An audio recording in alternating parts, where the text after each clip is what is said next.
বন্ধুরা, আমরা সবাই 'থ্রি ইডিয়টস' সিনেমাটি দেখেছি। 'থ্রি ইডিয়টস' একটি খুবই সুন্দর সিনেমা। আমির খান এই সিনেমায় অভিনয় করেন।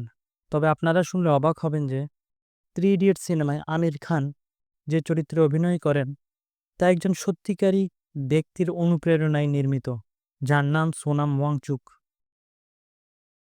সোনাম ওয়াংচুক ১৯৬৬ সালে সেপ্টেম্বরের ১ তারিখে লাদাখ অঞ্চলে একটি গ্রামে জন্মগ্রহণ করেন। সোনাম ওয়াংচুক ছিলেন একজন মেকানিক্যাল ইঞ্জিনিয়ার। সোনাম ওয়াংচুক তার পড়াশোনার খরচ নির্বাহের জন্য তার গ্রামের দশম শ্রেণীর শিক্ষার্থীদের টিউশন করাতেন। সে সময় তিনি খেয়াল করেন ৯৫% স্টুডেন্ট বোর্ড এক্সামে ফেল করত। এই সমস্যার সমাধান করার জন্য তিনি students educational and cultural movement of Ladakh school গড়ে তোলেন এবং এই স্কুলের মাধ্যমে ৭ বছরেই পাশের হার ৫% থেকে ৫৫% করে তোলেন এবং বর্তমানে এই হার প্রায় ৭৫%। এবং যে স্টুডেন্টসরা ফেল করে তাদের জন্য স্পেশাল রেসিডেন্সিয়াল স্কুল গড়ে তোলেন। এই স্কুল অন্য স্কুলগুলো থেকে একদম আলাদা। এই স্কুলকে একটি রাষ্ট্রের মতো পরিচালনা করা হয়। এই স্কুলের মধ্যে নির্বাচন হয় স্টুডেন্টসদের মাঝে এবং স্টুডেন্টসরা রাষ্ট্রের মতো তাদের স্কুল পরিচালনা করে এবং ২ মাস পর পর স্টুডেন্টদের এই গভর্নমেন্ট পরিবর্তন হয়।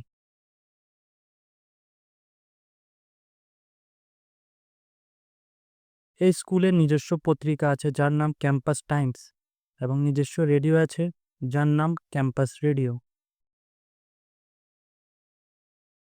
এই স্কুল তার স্টুডেন্টসদের মাঝে স্কুল পরিচালনার বিভিন্ন দায়িত্ব ভাগাভাগি করে দেয়, যার মধ্যে আছে পশুপালন, সোলার কুকিং ডিভাইসেস, বাগান, ফুড প্রোডাকশন, ইলেকট্রিসিটি সাপ্লাই, স্কুলের ফাইন্যান্সিয়াল অ্যাকাউন্টস দেখা ইত্যাদি। বন্ধুরা, আপনারা অবাক হবেন এটা জানলে যে এই স্কুল স্টুডেন্টসদের বিভিন্ন ফুড প্রোডাক্টস তৈরি করতে শেখায় এবং শুধু তাই না, ফুড প্যাকিং, লেবেলিং, অ্যাডভার্টাইজিং করে লোকাল মার্কেটে এই সকল প্রোডাক্ট সেল করে।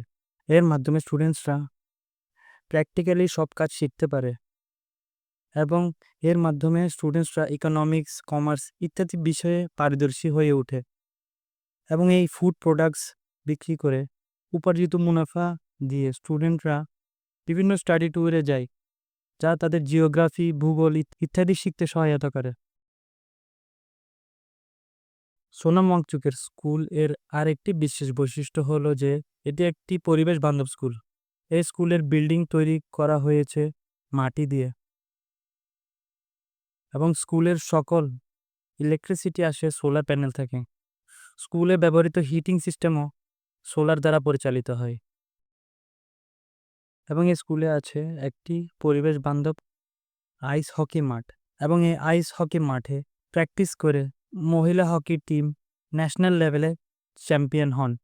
এছাড়াও সোনাম ওয়াংচুক একটি বিশেষ পানি সেচ পদ্ধতি আবিষ্কার করেন যার নাম আইস টুপা আর্টিফিশিয়াল গ্লেশিয়ার। এই পদ্ধতিতে পাহাড়ের বরফের পানি গ্রীষ্মকালে পানি সেচ করে ফসল ফলানোর জন্য ব্যবহার করা হয়।